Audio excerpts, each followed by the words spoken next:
Okay, folks, good afternoon and welcome to this month's webinar on consistent compounders. As ever, look forward to having lots and lots of questions. You can type your question in the Q&A box, and we'll try to answer as many as possible in this week's edition as well. So just to set the context for this week's or this month's webinar, I'll hand it over to the CCP fund manager, Rakshit Ranjan. Rakshit, over to you. Thanks, Pramod. Good afternoon, everyone. Thanks for dialing in. So the context of this month's webinar is that over the last couple of years, particularly FY22, free cash flows of CCP portfolio companies have actually had a massive decline on a year-on-year basis. For some of them, they've actually also turned negative. And as a result, we just thought we'd highlight how to read into that. What does it mean for fundamentals going ahead into the next 2, 3, 4 years? There's a lot of precedents from history worth relating to understand what has happened here, as well as a lot of understanding that should be developed basis how capital allocation decisions have panned out over the last couple of years. So I'll quickly just also take you through the performance of CCP over the last few months, and then also cover up some stock-specific slides and how that gave us an opportunity to rebalance the portfolio and benefit from dislocations that have emerged in our portfolios is share prices of specific stocks. So I'm going to share my screen. Right. Now, when it comes to performance, the longer time frame of CCP performance looks all right, both in absolute terms as well as relative. So when you look at the 3-year or the 4-year bars in the chart on the left, it's pretty satisfactory. The sort of 17-18% absolute return and 6-7% alpha over a 3-year period. But over the last 1 year, 6 months, it's been a weak absolute return as well as disappointing return when it comes to comparison against the benchmark. And worth peeling a few layers under it. Some of these charts you would have already seen. Very quickly, I'll skim through those. So when you look at the trailing 12 months return, the bulk of the Nifty 50 performance has been lifted up by commodities and utilities as two sectors which have had a massive temporary tailwind over the last 12 months. And since we don't invest at all in those two sectors, there has been an underperformance. Very quickly, looking at how this could turn. So this is the last 1 month. Where commodity prices, they started coming off. As you all know, these commodity prices, they tend to be cyclical, and any commodity tailwind from the price is not a sustainable tailwind. In the last 1 month or so exactly, it has reversed. Many commodity prices have cooled off, and that has led to a massive alpha starting to emerge in this portfolio. Now, we don't know if this is beginning of a longer term trend, or will there be some more hardening in commodity prices before they soften. But one thing is for sure, that the sustainable aspect of fundamentals is in the companies that we have owned in our portfolio. And I'll come to how their fundamentals have been progressing and how they are expected to sustain in the next few years. The unsustainable aspect of fundamentals has been sort of tailwinds to let's say a few commodity producers, etc., from commodity prices, because that's not going to go up and up. The tailwind is not going to sustain. So that's something worth understanding. Very quickly, again, this is not the first time we are witnessing this. There have been 4 such instances in the last 2 decades, where high quality companies have seen an underperformance for a variety of reasons which have not sustained thereafter, and the underperformance has reversed. Healthy returns have returned. And when you look at all the instances of resilience of let's say CCP type of companies versus a stock market crash, all that resilience has been exhibited during periods of stock market stress And the resilience has been because of the same commodities and utilities actually pulling the index down significantly, and not owning them leads to healthy absolute and relative returns over the longer term. Now, coming to fundamentals of these companies, so this is the last fully reported quarter of March. Obviously, now June quarter results are underway.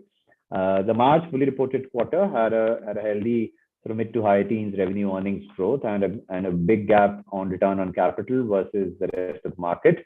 When you look at the full year numbers, by the way, on the previous slide, these were 3-year CAGRs. Intentionally used 3 years so that numbers don't get flattered when you look at the 1 year or 2 year comparison. And 3 year is actually a lot more like to like rather than flattering the numbers by using a low base effect of 1 year, 2 year.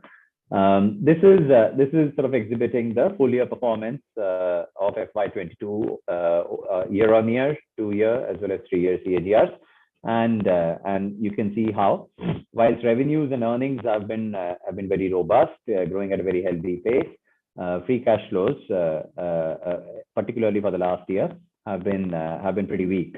Now, when you look at the most recently reported quarter for some of the companies only on the top line, we haven't had complete results reported barring TCS in our portfolio. Nobody else has reported their full results, but top line has been reported by Bajaj Finance, HDFC Bank, Titan, and TCS so far for the June 2022 quarter. And when you look at that on a year-on-year basis, which is relevant for Bajaj Finance, HDFC, and TCS, not so relevant for Titan. I mean, the 205% that you see is obviously flattered by COVID-related lockdowns from the second wave, which affected operations in the first quarter of FY22. So rather than looking at that for Titan, worth actually looking at a longer picture. 3-year CAGR of jewelry being 23%, a very healthy number, and a very robust Akshaya Tritiya sales after a couple of years of weak festive season during the first quarter of the financial year. Likewise, when it comes to Bajaj Finance, HDFC Bank, the sort of 20-30% run rates of growth across various metrics, very healthy outcome.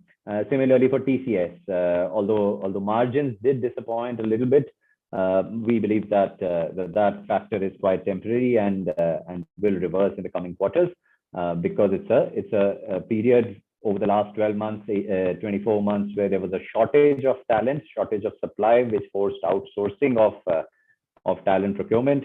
At the same time, there was a very high degree of demand from the likes of TCS, and hence margins did see a bit of a compression as a result. But these are temporary factors. The longer term strengths remain intact, and order book to sales ratio 1.2x is at all-time highs. Revenue growth is pretty healthy, and we expect the earnings to follow the revenue growth trends in the foreseeable future. So that's for the June quarter reported, very healthy top line growth across the 4 companies that have reported so far, and we expect this sort of a trend to continue. We'll update more on the broader portfolio as the numbers get reported probably in the next month's webinar. When it comes to the sources of these fundamental growth rates, so for revenues, it's largely market share gains.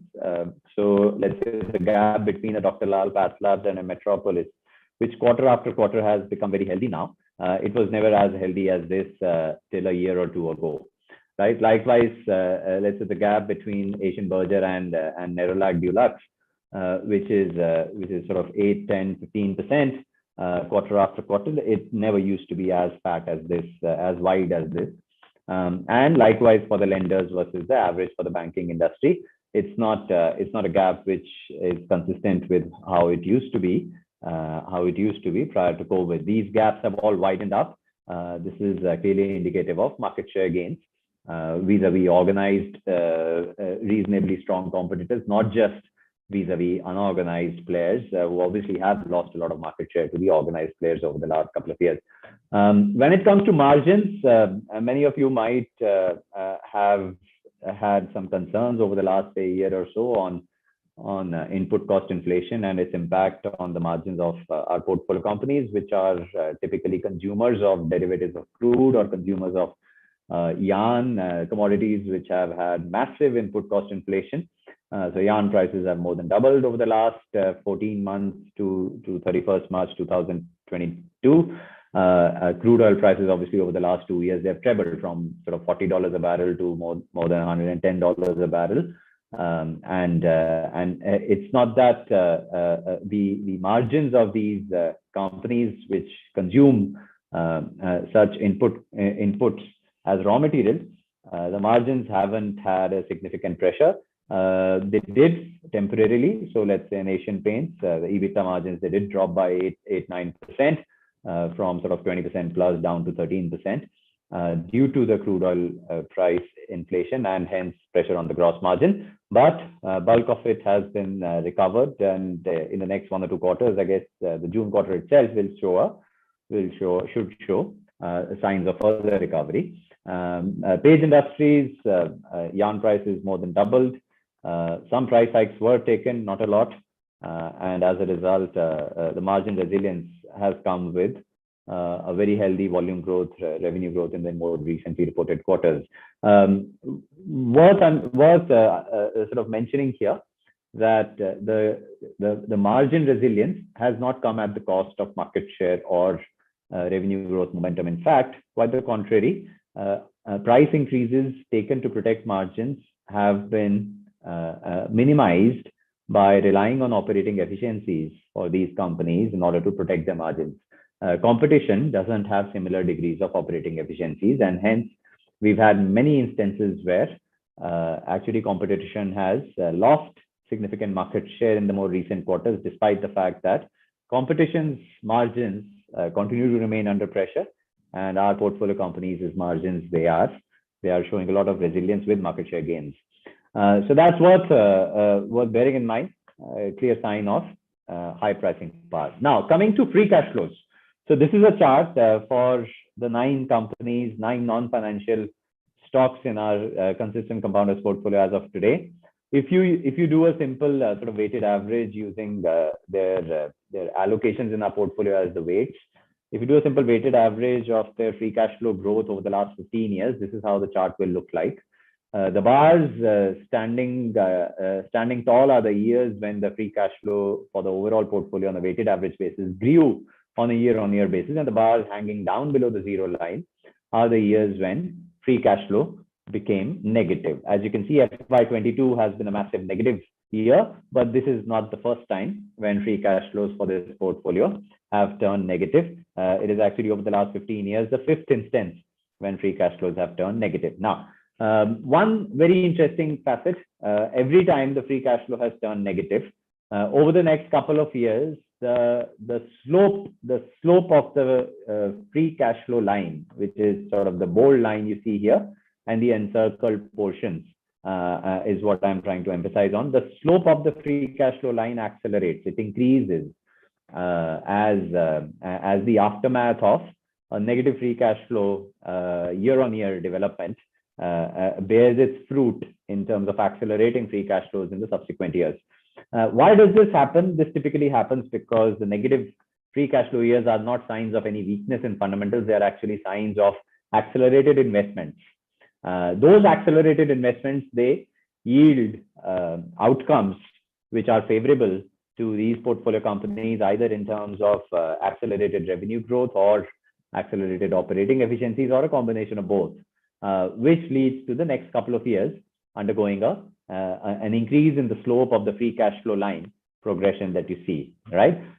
Pretty much that is what we expect the more recent capital allocation decisions to deliver over the next few years. What are the capital allocation decisions? Very quickly, first, looking at empirical evidence before we talk about FY22.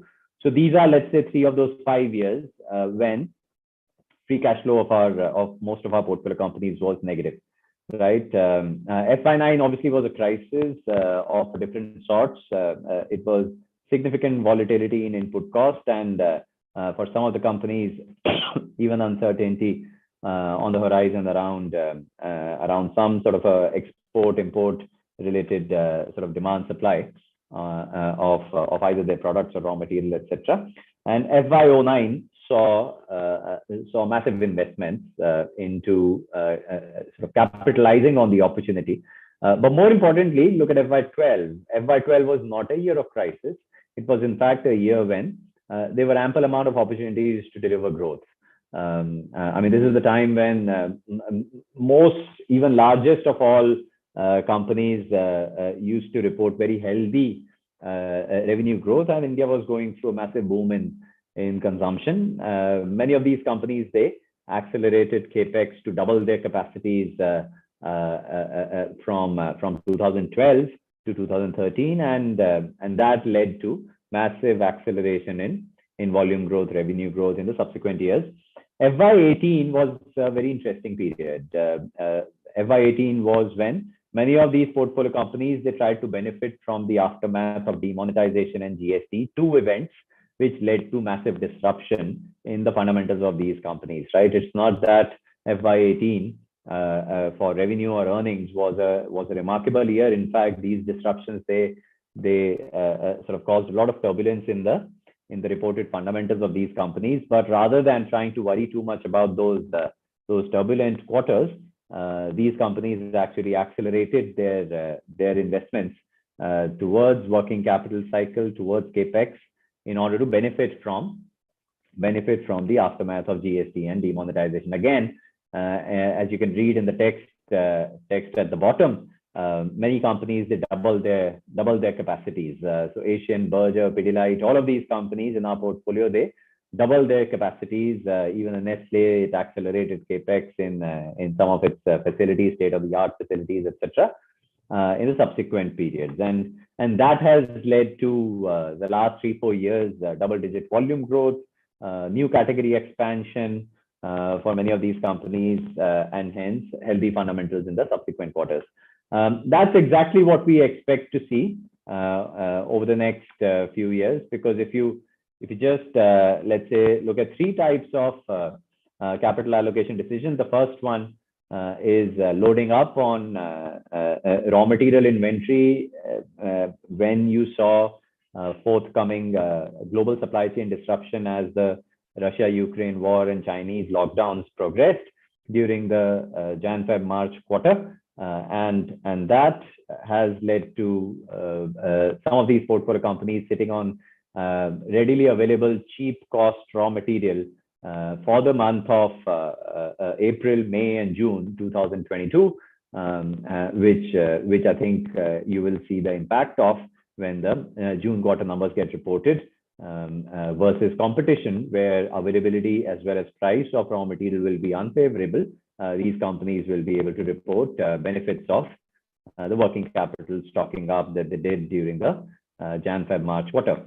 The second type of working capital initiative was the likes of, say, a Titan or a Page, which loaded up on finished good inventory in anticipation of an upward spike in their end product demand, right? So Titan very clearly articulated that they are expecting a very good Akshaya Tritiya, which now in hindsight we can see they've reported their 30th June results with a 23% 3-year CAGR in jewelry sales, a 250% year-on-year growth, and one of the best Akshaya Tritiyas they've had in the past. Obviously, they were benefited during the quarter by the fact that they had loaded up on finished good inventory, which did lead to their inventory days go up and free cash flows get adversely impacted. But that was a temporary tactical strategic decision which unwinds into a favorable outcome in the quarters to come. Likewise for Page Industries, yet to report their June quarter numbers, but quite clearly indicated in the December quarter results that they've loaded up on fast-moving finished good inventory of products ahead of a quarter where they expected demand to sharply shoot upwards. And this is again forthcoming benefits from tactical strategic capital allocation decisions. The third type of capital allocation decision which led to free cash flows turning negative was accelerated capex. So whether it be Pidilite, which I've encircled here, or whether it be many of our other portfolio companies, which you can see on this slide. There are three types of capex accelerating initiatives that these companies have taken. I've talked about it in the previous webinar, so I'll not spend too much time on it. The first one is around acquisitions. So Pidilite acquiring stronger competitor Araldite, Dr. Lal Labs acquiring new geography player Suburban, and Asian Paints acquiring a couple of companies in a new product category vertical, home decor, HDFC Life and ICICI Lombard acquiring their competitors. That's accelerated acquisitive activity in this portfolio. Only a part of it has so far played through in fundamentals. A bulk of it is yet to see its beneficial impact getting reported via fundamentals. The second type of capex decision which has led to accelerated investments is tech adoption, systems and processes, which have actually led to a near doubling of the channel sizes for many of these companies. So Jockey has doubled the number of dealers that it services from 55,000 2 years ago to more than 110,000 today. Asian Paints has increased its dealer network size from 90,000 dealers 2 years ago to more than 145,000 dealers as of today, and so on and so forth. I mean, these degrees of network expansion that these companies have achieved, despite the fact that 2 years ago they were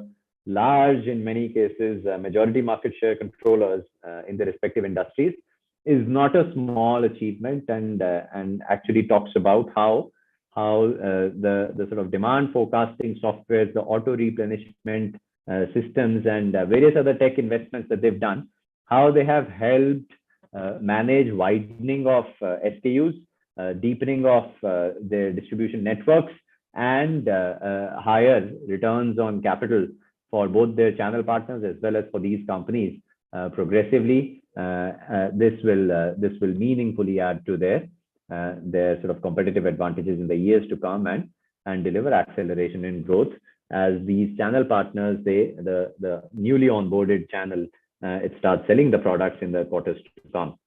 Right. The third type of capital allocation decision is complete business transformation. So whether it be an Asian Paints, which is expanding the home decor bit, more than 10% of revenue across home decor and home improvement coming in FY22 for Asian Paints, and targets of very rapidly expanding this number, and the contribution of it to overall Asian Paints is revenues, or Bajaj Finance sort of transitioning from being a lender to a fintech company over the last couple of years, are signs of sort of attempted benefits from the crisis by using capital allocation to your advantage, which obviously leads to free cash flows turning negative in the short term, but massive benefits in the longer run. Now, what have we done at Marcellus in our portfolio to also make use of the crisis? Not only our portfolio companies have made use of the crisis, we've also tried our small bit to add some extra layers of benefits for our clients in their accounts. So typically, rather than churning the portfolio significantly, if nothing has changed around long-term fundamentals of these companies vis-a-vis their competitors, rather than churning the portfolio unnecessarily, we actually have ended up rebalancing the portfolio to benefit from dislocations caused by sort of differential drawdowns for different companies in the portfolio. Now, what are these examples? So first of all, to lay out a template, 2 years ago, when Bajaj Finance fell by sort of more than 60%, we increased the allocation to Bajaj Finance in all of our clients' portfolios by buying bucket loads of Bajaj Finance in the month of May 2020.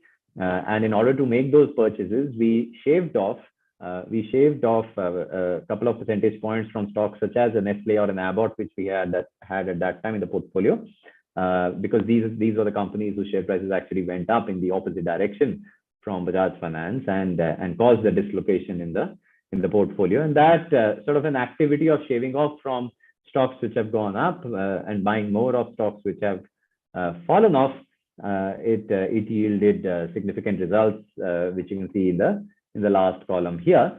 Now that's the template. Obviously, in order to implement this template, a lot of work has to be done to generate conviction on the prospects of these companies in the aftermath of the crisis, despite the fact that the market is worried about the prospects of these companies, is fundamentals, right? So a lot of work went into understanding why Bajaj Finance's unsecured book during the COVID crisis was not a significant cause of concern that we should have. Instead, why we should actually buy more of Bajaj Finance, because instead of it being a cause of concern, we were looking at it from a position of strength, from a competitive standpoint, how the situation was evolving at a ground level in 2020. Likewise, we've done a few things in our portfolio here. There have been a few stocks which have fallen significantly, and we've done a lot of work to understand whether we should be worried about it. And wherever the answer has been a resounding no, we have actually bought more of those companies in the portfolios. So, for instance, Asian Paints had fallen a lot, and we weren't worried wherever not for all clients, but for some clients, wherever Asian Paints became a dislocation in their portfolios. We ended up buying more of it, and the reason for that was whilst the stock market, broadly speaking, was concerned about input cost inflation and Grasim announcing massive capex, we were actually of the view, after understanding deeper about the implications of these sorts of events, that it will be, for a competitor like Grasim, it will be a tall task to sort of do demand forecasting, and without having any channel presence and only 3% sort of 4% margin which the channel currently makes, without having any distributors or wholesalers, and leaving the dealers with only 3 to 4% margin in the channel, in a voluminous product, how difficult it becomes to derive inventory turns through demand forecasting of the degree that Asian Paints is able to deliver for their dealers, right? Something that cannot be replicated overnight. Obviously, never say no in the longer run. If Asian Paints keeps sleeping over its competitive strengths, then competition can certainly catch up. But we don't see that sort of a sleeping over the wheel happening from Asian Paints. Quite on the contrary, we can see a lot of disruption that Asian Paints is throwing onto its own industry by sort of getting into labor value adds through its home improvement services, that I think will move the whole business away from its current here and now core to a new disrupted core for the broader industry, and help it sustain its greatness in the years to come. Which is where I think, there's enough empirical evidence from the past. There have been firms like, say, JSW Paints make such statements that they'll target 2,000 crores of turnover in 3 years, etc. It's been 3 years, and you can see limited success there. Someone like in the Sherwin-Williams, world's largest paint company, entered into India 15 years ago, bought Nitco Tiles, assuming that Nitco Tiles' distribution channel will help them achieve paint or set up paint distribution as well in the country, which again sort of miserably failed, because after several thousand crores of capex and working capital investments in the subsequent 4 or 5 years, Sherwin-Williams exited from this country after having made less than 100 crores of annualized revenues. They sold their business to Berger somewhere in 2011-12 and left India. So these are the sort of empirical evidences of why it has been very difficult to replicate what Asian Paints can deliver, and hence so far we are not too concerned. When it comes to input cost inflation, again, you can see how margins have been resilient in the more recent quarters. Even over the longer term, historically, whenever the dotted line has jagged up or down, there has been only a temporary impact on the solid line, which is the margin of Asian Paints, and there's a clear reflection of high pricing power, which is getting demonstrated again now in the last 6 months, which is obviously not part of this chart. When it comes to diagnostics, this is where again there's a massive sort of concern from new entry from e-pharmacy companies such as PharmEasy or Tata 1mg, etc. Our understanding is, first and foremost, The price war is not as intense as it is made out to be in some of the media channels about this industry. Because if you really see, this is what Tata 1mg advertised in one of the newspapers, and this is how Dr. Lal enters into a new geography or a new product category. So whether it be entry into Mumbai, where they were offering sugar test for 10 rupees or cholesterol 10 rupees or hemoglobin 10 rupees, the pamphlet that we got access to when we were doing our channel check a few months ago, or say such advertisements of 100% cashback offered by Suburban in the month of May, or the sort of Swasth Fit tests that Dr. Lal conducts in cities like Delhi at prices which are quite competitive. It's not quite apparent to us that a price war is raging. Particularly, also remember for the last 5-6 years, Dr. Lal has not hiked prices on their menu card much. These are snapshots of 1mg, an aggregator, who if you sort of do this on your computers and you enter a particular location, let's say in this instance we entered Okla, Delhi, or you can choose any other location and sort of compare some of the test prices, the 320 versus 350 here. In fact, more expensive test prices for say urine routine and microscopy, etc., versus Dr. Lal's 110, or say similar for other tests. It's not apparent to us that first of all there is a massive price war which is going on out there. But even if it was, there's something very interesting worth understanding about the diagnostic space, that 90% of the diagnostic industry is critical illness or chronic illness. Only 10% of the diagnostic industry is wellness. Now, price is a big part of the decision making for some of the wellness demand.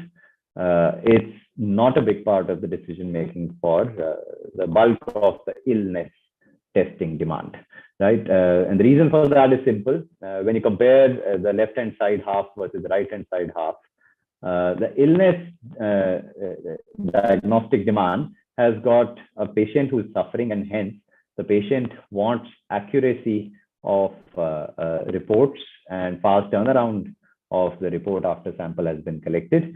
Along with the patient, there is a doctor waiting to kickstart the treatment basis the report, basis the outcome, and hence again accuracy, trust, and fast turnaround time is very important for the doctor involved here. And on top of it, when it comes to illness, the entire process, the entire project cost for a customer is diagnostic testing plus doctor's consultation, in some cases maybe even hospital admission, medication, so on and so forth. And just getting a couple of 100 rupees discount on diagnostics in your testing is not going to make a huge difference to the project cost that the patient is incurring, and hence price elasticity of demand here tends to be significantly lower on the illness side of the market than on the wellness side. It takes a very long time to build the doctor trust. Typically, it also takes very short time to break that trust. And as a result, companies that rush into the illness diagnostics market, typically they find it very difficult to make any dent or sustain. Whereas on the wellness side, I mean, there's no patient waiting for a treatment to begin. There is no suffering that the patient is undergoing. It's just probably an annual health checkup or something. And if there is a 40-50% discount available from another competing diagnostic player, then the demand can switch to the cheapest option available out there. Price can matter a lot more here, but this is a very small part of the market. Through the channel checks that we've done, we've actually understood that while some of the e-pharmacy companies have started scaling back their operations because the funding that prevailed for their losses has started drying up a little bit, and on the other hand, some of the e-pharmacies have also started setting up their own labs and trying to build the business in a gradual in a more sort of longer term way by trying to build doctor trust, by trying to set up a brick and mortar collection center network, etc., which is not something that can be converted into success overnight in a couple of months. Takes time. And again, just like I articulated in the case of Asian Paints, here again, never say never, but if Dr. Lal PathLabs is not sleeping off the wheel, then it might not be so easy to close the gap against the market leader here for a new competitor so easily. At the moment, we are tracking what all of these companies and our investee companies doing in the space of technology. So far, so good, and hence we decided to buy a lot more of Dr. Lal when the share price fell. Likewise, let's say, for instance, Titan. In most of the clients, we did a little small rebalancing to buy more of Titan as well when recently the import duty, customs duty, had been hiked from 7.5% to 12.5%. And this is again where, to begin with, these sort of two charts, they exemplify how historically the blue line going up or going down has not mattered much to sales growth or margins of Titan, and it's actually not the price of commodity that ends up delivering value to the customers. At Titan, it's far beyond that. Titan's revenue is making charges which don't get affected by these sort of duty hikes, which tend to happen. I mean, whenever the government feels the need to sort of curb imports of gold, etc., or so on and so forth. There is obviously a related concern that some of you might have by going through the period of 2013-14. What if there is a ban on gold on lease again, which was certainly something that put Titan into a little bit of a volatility in fundamentals for a few quarters. Can that repeat again? We don't know what the government will announce, but all we do know is that 5-6 years ago, when those sorts of events happened, Titan was dependent on gold on lease as pretty much the only source of revenue raw material procurement, and hedging the cost of gold or offsetting the cost of gold against the lease, etc.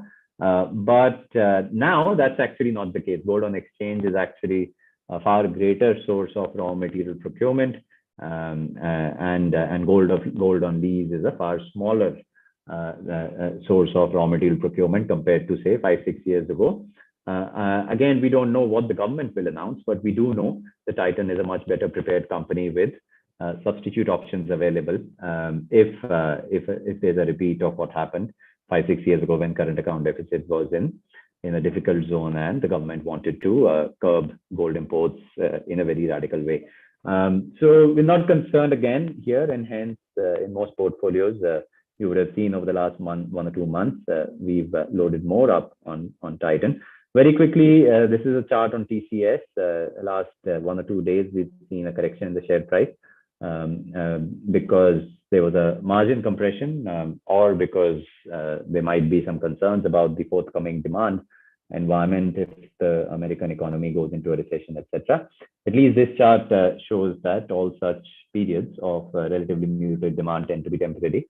In the longer run, TCS, and particularly given how sort of vendor consolidation, migration of applications to cloud and its benefits to companies that can provide large-scale IT services with high-quality talent and cheaper price of talent, those competitive advantages of TCS are unmatched. And this is something that is actually a massive tailwind for TCS, which we believe will keep the fundamentals pretty robust. So I'll stop there and hand it back to Pramod. Pramod, if we can moderate the questions, some of them. Sure. Thanks, Rakshit. Just the repetition, folks, if you can just type in your questions in the Q&A box below. We'll be happy to take as many of them as possible. But yeah, surprisingly, see fewer questions so far. I guess the reflection of the fact that we've increased the frequency of our webinars. We've sort of preempted a lot of a lot of your questions. At least that's what the takeaway we'll take with us. But let me just start with the first question in the window. Yeah, so client of ours says, I'm already invested in CCP, KCP, RG, and Little Champs. Thank you very much, sir, for the faith. I would like to make a top up and can only do so in one of the four options. At this point in time, what would you recommend me to top up, assuming that my investment horizon is 4 to 5 years from now? So yeah, I mean, this is a question we often get. Unfortunately, I'll give an answer which may or may not be helpful. We've always recommended that this is an asset allocation call. Each of these portfolios you should see as a unit of a combination of risk and return, which fits into your portfolio based on your overall portfolio's expectations of risk and return. So therefore, it is a personal call. If at your stage you are willing to take slightly higher risk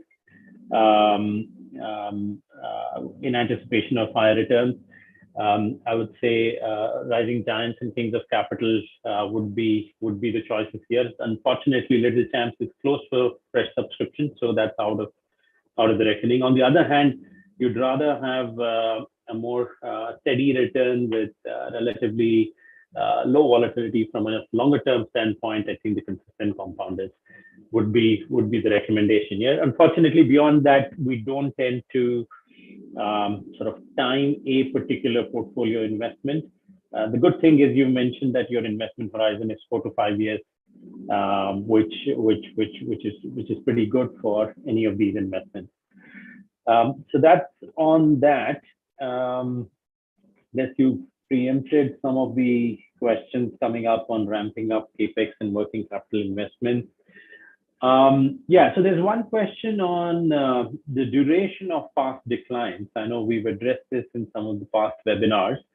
When will the present decline end? Unfortunately, we may not have answers to that, but what we can show is what happened in past declines, how quickly they rebound after those declines. Rakshit, if you can beam up those slides. Yeah, Pramod.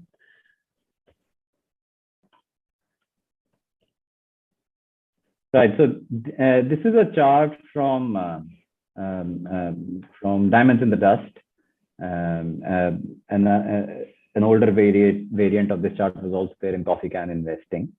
In this chart, effectively, the x-axis is showing the start date of a 12-month holding period. The solid line is showing the return of Sensex, and the dotted line is showing the return of the Coffee Can portfolios based on the twin filters of 10% revenue growth and 15% return on capital for a long period of time previously, sort of the back-tested portfolios in a way presented in those books. What you can see is, to begin with, there have been very, very few instances of the bars hanging down, which means underperformance. Bars hanging down when the black line has been below zero, as in underperformance when Sensex has delivered a negative return, right? Which is actually the most worrying part, which is pretty much what has happened in the last 12 months, right, for our CCP PMS. So the longest that it has happened in the past has been this period where you can see my mouse, my cursor, from around Jan 02 to late 2002, early 2003, for a good 12-month period as a starting point, and then 12-month holding period on top. So roughly 2-year period, you saw underperformance of high quality companies vis-a-vis Sensex when Sensex was delivering a negative 12-month return. Right, there haven't been too many other instances of such a long time period. So, for instance, for a very short time period here in 2018, you saw that during demonetization, we showed you for a period of only 5 months. You saw that. So, different time periods for different instances. We've already been through more than 12 months of this combination of underperformance in a weak stock market. We don't know whether this will continue for 24 months and then end. We don't know whether it has already maybe ended, as I showed you the last 1 month, was a slightly different trend from that. But what we do know is that the recovery is very sharp, right? So if you look at, say, 2003-4, both the outperformance and hence the bar standing tall up, which is quite a heartening thing to see in a euphoric market, right? Both the outperformance as well as the absolute return was exceptionally healthy, and it more than compensated for the decline in the preceding period. Another way to understand this same phenomenon is, let's say, if you look at these two charts. So this is how recovery has played out after the global financial crisis for some of the high quality companies, right? The Sensex actually, after the crash of GFC, it actually didn't recover to pre-COVID levels for a very long period of time. Whereas these companies, they not only recovered to pre-COVID levels, but they went way beyond that because their fundamentals kept compounding during the global financial crisis crash.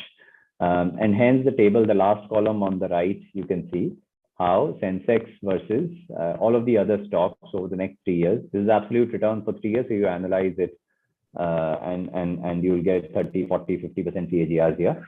How those numbers, they were far more favorable than what the Sensex went through.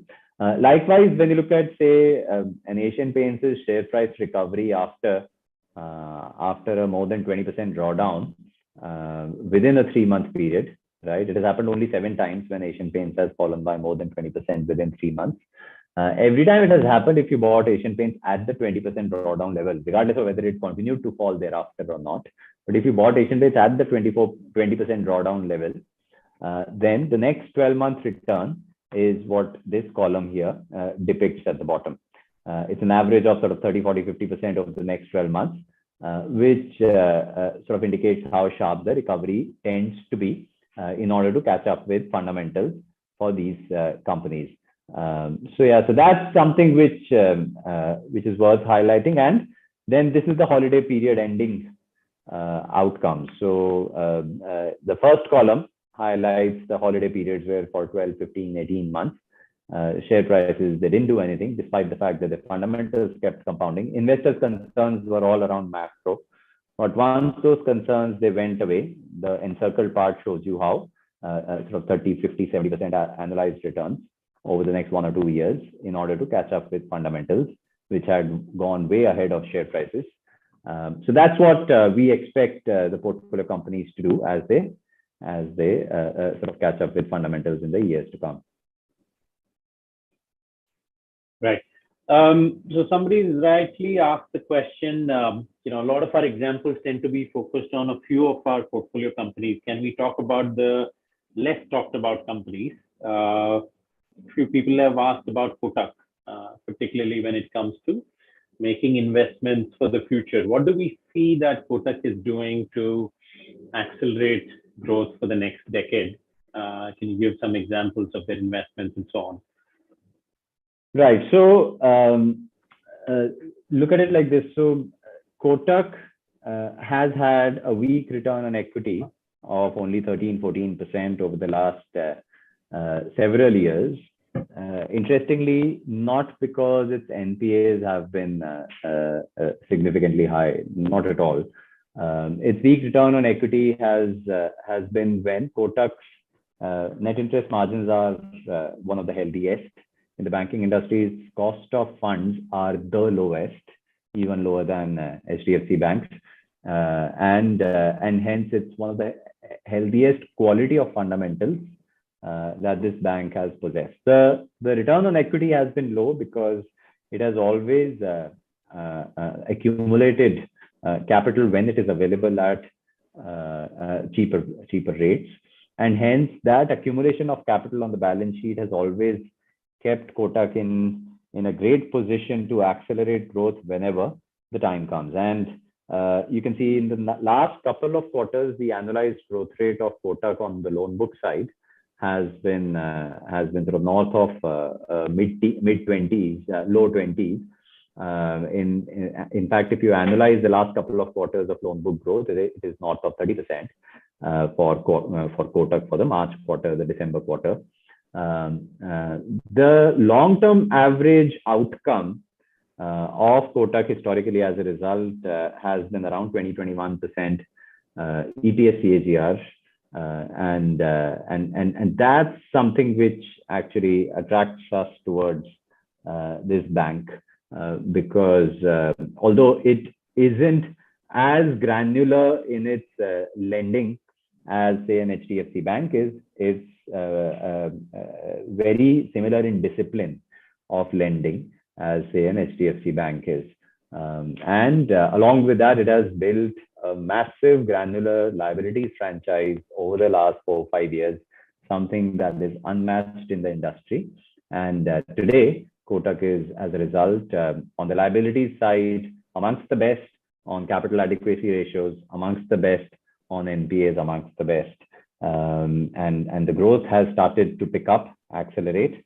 And over the next 2-3 years, there is not going to be any Yes Bank or RBL or IndusInd Bank which will be competing neck to neck with larger, well-funded banks. And that's where we expect the market share gains for the better capitalized banks, including Kotak. And Kotak, I think, will be the leader amongst sort of banks which can accelerate lending over the next few years to gain market share, which keeps us very confident on it. Right. There's a question from Nikhil Anandikar on if improving operating efficiency a continuous process for these companies, for how long can these companies continue doing so to keep margins up in the face of input cost headwinds?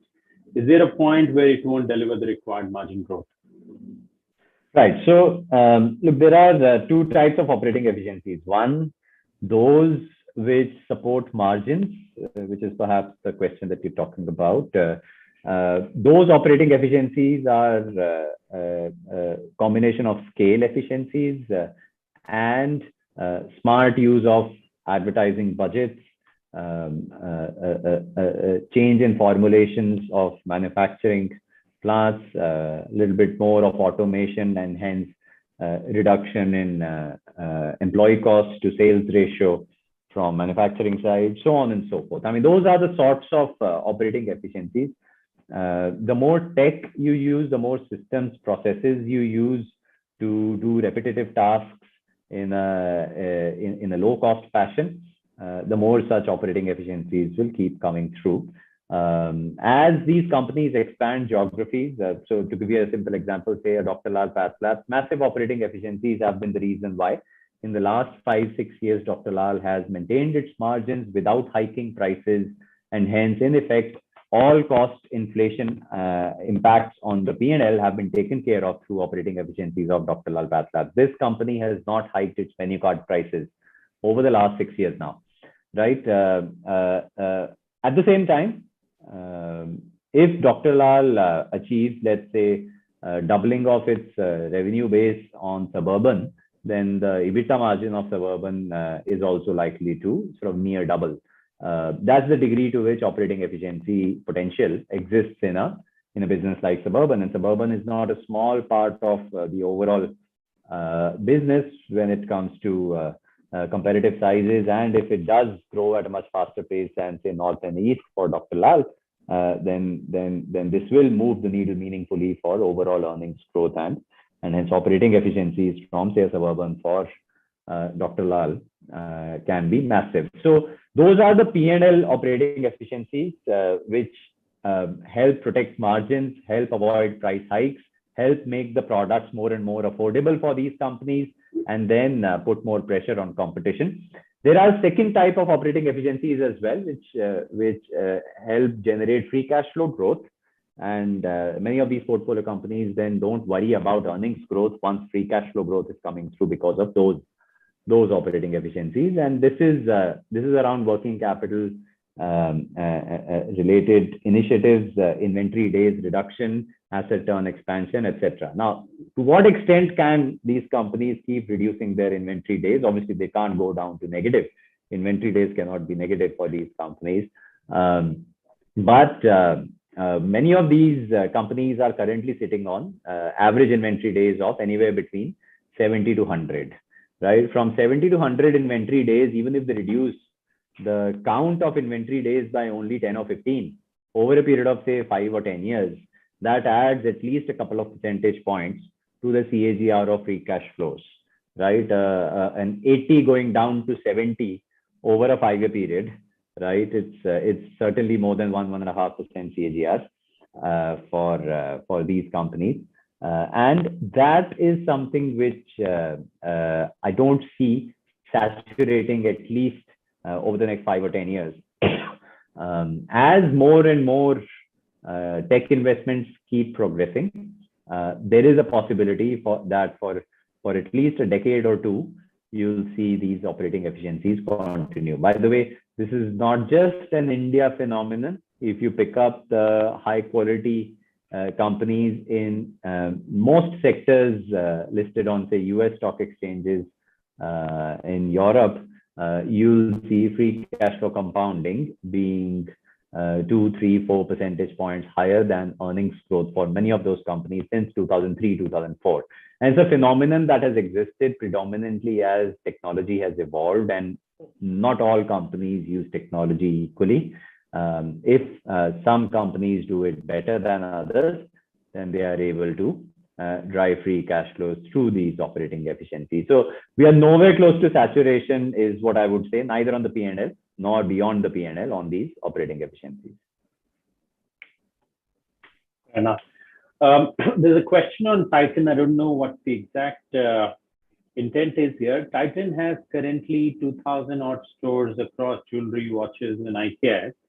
What is the target store numbers in the next 5 years, and which segment will see maximum growth?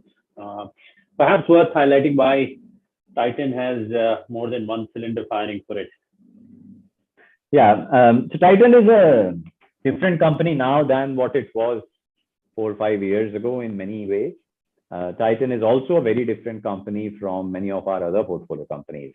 The big difference between Titan and many of our other portfolio companies is Titan has been sort of a conglomerate, where jewelry was the cash cow for the last couple of decades, 15 years at least.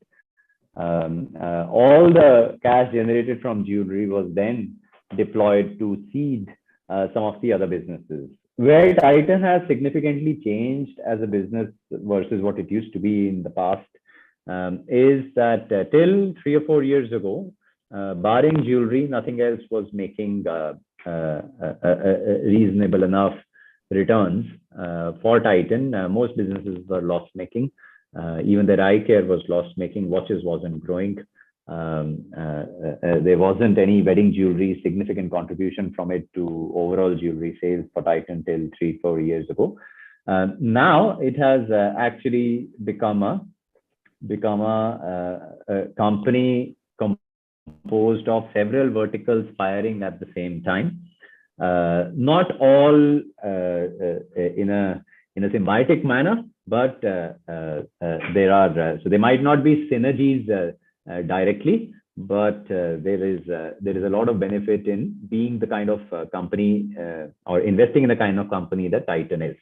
So today in the jewelry space, on the one hand, they've got CaratLane being expanded on the affordable jewelry segment, more to cater to sort of digitized business models in a category like jewelry, which is probably going to be big in future. It has already become sort of 6-7% of revenue for Titan, and profitable, and expanding its profitability margin quarter after quarter, catering to a totally different type of a customer, CaratLane, and building a additional runway for growth for the overall jewelry segment beyond what Tanishq had built, right? Secondly, Tanishq itself has gone too deep into wedding jewelry over the last 3 to 4 years. That is something that Titan was missing out on, because wedding is 70% of the overall jewelry sales in India, and here Titan has not had much success till 3-4 years ago, and today wedding jewelry is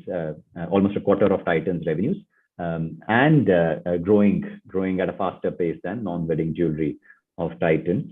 So enough scope of store expansion for both Carrot Lane as well as Tanishq because of these ways in which the business has expanded into its prospects for growth. And beyond this, eyewear has also turned a corner. Profitability has turned around. The store network, a large part of it was shut down, reopened.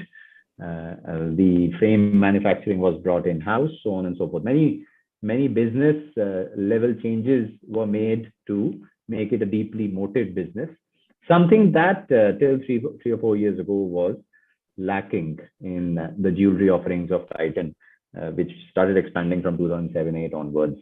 So in that regard, when you look at say just jewelry and eye care itself, which are two formidable, solidified, established businesses, profitable, very large industry sizes, very small market share currently for Titan. Titan's market share currently is hardly 6-7% in jewelry. And in eyewear, I don't have the number because it's a very large and organized industry out there. It would again be in the single digits, low single digits perhaps, right? So store count expansion for at least these two verticals is not something that will stagnate anytime soon, we believe, as long as Titan keeps allocating capital in an appropriate manner. The runway for growth is immense here. On top of it, formats such as say Tanaira, which is in sarees, have also shown early promise. We won't bank too much on it in our expectations just yet, but not burning a lot of cash, and again an industry which is very large, very fragmented, and nobody has sort of consolidated successfully as a retailer beyond say Nalli's, which doesn't make too much of return on capital either, and hence that's where we see growth runway for Titan in various verticals being actually very long, and there's nothing that worries us about the current size of Titan. It's not close to saturation. Okay, the next one is on the financials part of the portfolio. First, we've had a fairly prolonged period of underperformance by both the banks and both the insurers, despite the strong fundamentals that you have shown. Does that mean that the market is sort of factoring in massive disruption from fintech, blockchain, and so on going forward? Do we see evidence of that just yet? No, I don't think this is there is any concern related to blockchain fintech, which is leading to the share prices being muted for these companies. It's in fact, when you look at the tech investments that say Bajaj Finance has done, the investments that HDFC Bank has started to do now, right? There are very clear signs that in fact these companies will be at the forefront of some of these evolutionary changes when the time is right for the industry to evolve, right? At the same time, many of these quote unquote fintech companies which burn money to acquire customers in a rising interest rate environment, the funding for those companies in fact goes down significantly. So if at all, things are actually pointing in the positive direction for prospects of our portfolio companies to be the market leaders in concepts such as say a blockchain or fintech for the future. When you look at fundamentals, there is nothing that has shown any signs of weakness from any evolutionary change which these companies are not latching on to. And at the same time, as I said, when you look at the runway for growth, the liability side of the franchise that these companies currently possess, right, is something that is very difficult for a fintech to really build if they want to do banking using advanced technology. At the same time, the tech strides that say a Bajaj Finance or an HDFC Bank have made are actually pretty comforting at the moment. Obviously, never say never, and we are keeping an eye out on it. But the last couple of years of share price muted performance is not because of any threats we believe from the fintech or blockchain side. Right. So coming back to our favorite company, so while we've said that JSW has struggled to catch up on decorative paints and Sherwin-Williams exited the country, Indigo Paints, on the other hand, has seemed to be, if not beating Asian Paints, but at least going, matching up in terms of growth, efficiencies, and so on. Does that suggest that it is possible to replicate what Asian Paints has or create its own niche? Yeah, I mean, a good point, but unfortunately, the answer is that Indigo Paints' business evolution has been very different from what Asian Paints offers. So the bulk of the growth in Indigo Paints' business has happened through niche product categories or super premium product offerings in selected geographies. It is not the mass market offering of emulsions, enamels, distempers, where Asian Paints has had success.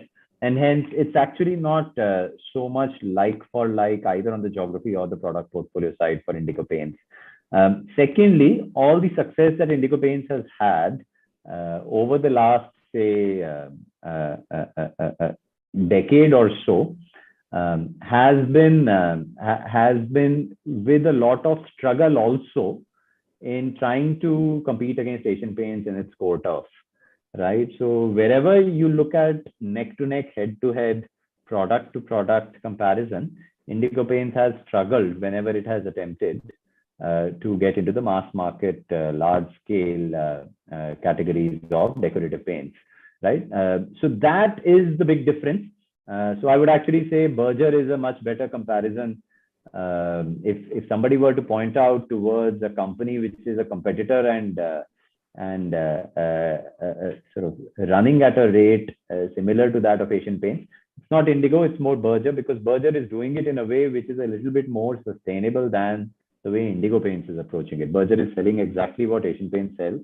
Berger is nibbling on the corners wherever there is an arbitrage to be had that has been left unaddressed by Asian Paints, and Berger tries to capitalize on it. Those arbitrages don't last eventually because Asian Paints then comes back and covers it up with a 6 or 12-month lag. But Berger has been able to sort of capture several of such arbitrages very periodically, once every 6 to 10 months, which is a little bit more sustainable way of trying to compete against Asian Paints in the larger market.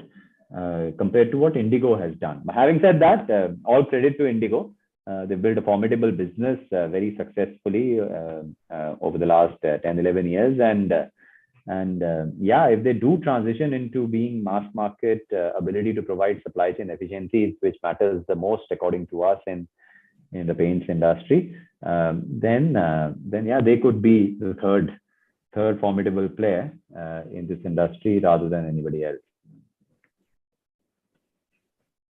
One more on Asian. What do you think of the falling ROCEs in the last decade for Asian Paints?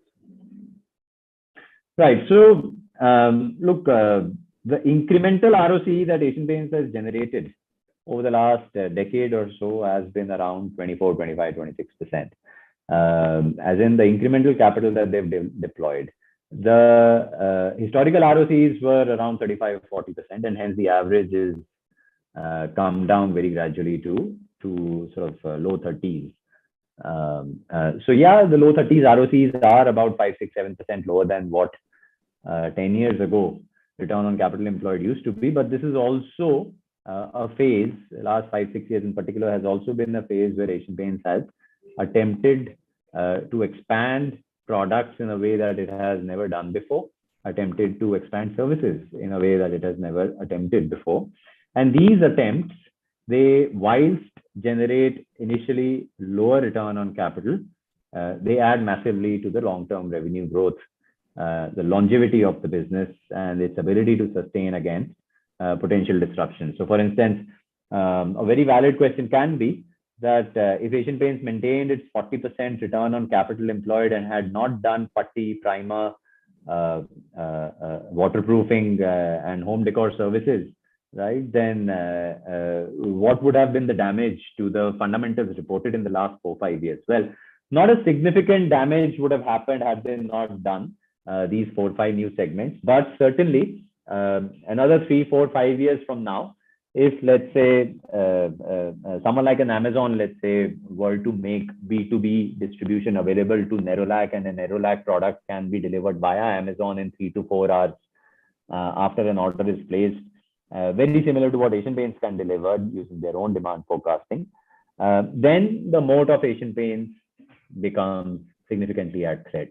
If the end customer gets to know very clearly that the sort of 20, 25, 30 rupees per square feet paid to get the house painted has 2/3 cost, 3/4 cost of labor, and Asian Paints has no moat around labor, it has only moats around products, supply chains, etc., then there is a potential threat of disruption around labor workforce services, labor services that somebody could have brought about, right? So several of those threats are possible on the horizon. What Asian Paints has achieved in the last 4, 5, 6 years through capital allocation towards non-paint products and home decor services is potential to actually sustain its greatness and evolve as a company to deliver returns on capital employed significantly above cost of capital for longer periods of time, even though they might be 5% lower return on capital employed than, say, 10 years ago or 15 years ago. So that's the way to look at it. That's the way we look at it. And hence free cash flow compounding, as long as that remains healthy and return on capital remains sort of 25, 30% or higher, we're not too worried that it has come down from 35, 40% levels. Right. ICICI Lombard, again, has been a bit of a laggard in terms of performance. What's our take, and why do we feel comfortable continuing to hold it? Well, first and foremost, the quality of the business itself, ability to pick and choose lines in a very disciplined manner, probably the only general insurer which makes underwriting profits, and hence it's not just an investment company, unlike others where combined ratios are significantly north of 100% and there's no underwriting profit made. Here there is. But more importantly, the sort of benefits that it will derive out of, say, using a sort of rejuvenated network of distribution that it has developed over the last few years, added healthcare as a new product, also now getting tailwind on pricing of some of its tariff products, and the Bharti AXA acquisition that has added to the distribution channel strengths of ICICI Lombard. All of that put together in an industry which is heavily underpenetrated with competitive advantages, particularly around motor insurance, where OEM tie-ups and then underwriting quality is unmatched strength for ICICI Lombard, and then ability to allocate capital to the right types of lines of business at the right times, pulling out of businesses which would make no money for ICICI Lombard. Those are the strengths which are unmatched in the industry, and expected rate of compounding comfortably north of 18-20%. Not easy to be found in a high quality business like this. Right. So there's a question on macro, given that the concerns are all about high inflation, with interest rates going up, potentially the West and the developed world could be going into recession, and it is quite possible that many of these are quite sustained. How do we factor these in, or do we really, bother about these things while managing a portfolio? Well, we bother via the fundamentals. As long as the fundamentals have a defense against these macro factors, then we are not too worried. So wherever there is a little bit of exposure to import or export, we want to see what firms such as, say, Asian Paints have done with raw material procurement on the tactical side when global supply chains were likely to get disturbed. We want to see a TCS accelerate order wins by capitalizing on the tailwinds of the IT services space, even though some of its economies of exposure are undergoing moderation in growth in the short term, etc. So that's the defense that we want to be visible on our portfolio from a direct impact of economic growth perspective. But when it comes to inflation, when it comes to interest rates, we don't have any debt-laden balance sheets in our portfolio. On the contrary, in fact, many of the competitors of our portfolio companies, they will find funding of their losses becoming a constraint in the rising interest rate environment. Competitive intensity as a result should get benign. For the lenders in our portfolio, net interest margins are expected to expand. So those are the benefits that we see from the macro environment, even though from the outside it appears to be becoming challenging. In fact, it is a big opportunity to gain market share during challenging times like these, which keeps us comfortable. Right. So as an extension of that, some people have asked about, should we sit on cash? Do we wait till we top up? I think we've always maintained that we have no ability to time it, and therefore we don't really sit on cash as far as our portfolios are concerned. The only thing that we consider is if the stock prices are significantly below our assessment of the intrinsic value of these stocks. As long as that's the case, with a significant margin of safety, we're happy to deploy capital even today. But for those of you who are managing your savings, I would say yes, it is a very tempting.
I think there was some network issue. It dropped off.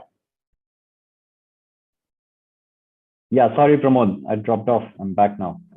No, all of us dropped off. I think it's the network in the office. So sorry about that, folks. So just completing my answer on the question around timing. The only way we recommend is get into a systematic way of investing timely and periodic amounts as and when you accumulate savings.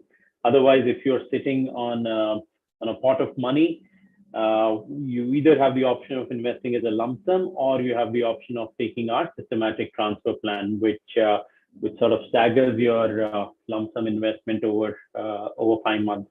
But other than that, I don't think there are any great signs to looking at the macro or what's happening in the world and timing your investment. The only thing is you need to have that relatively longer term investment horizon of longer than 3 years, and the conviction in the stocks that you're buying. If that's the case, you're better off putting your money to work as early as possible.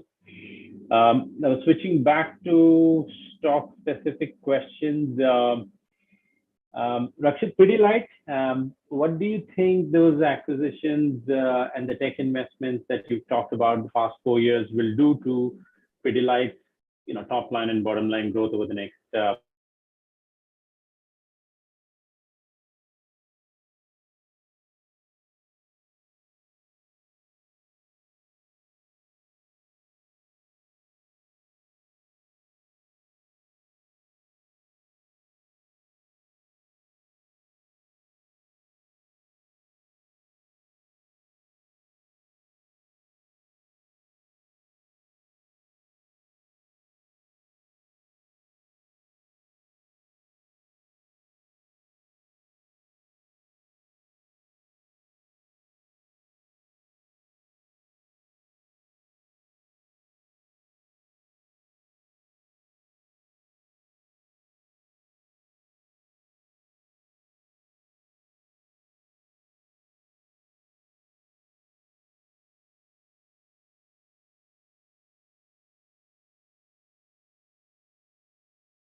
Sorry, folks, there seems to be an issue with the office line. Apologies for this. We're pretty much done with most questions. We'll hopefully take the question on Pretty Light or perhaps feature it in one of our newsletters shortly.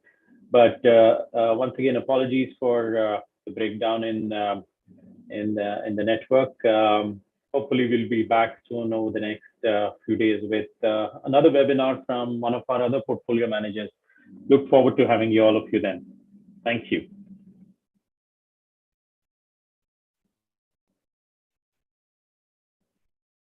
Anybody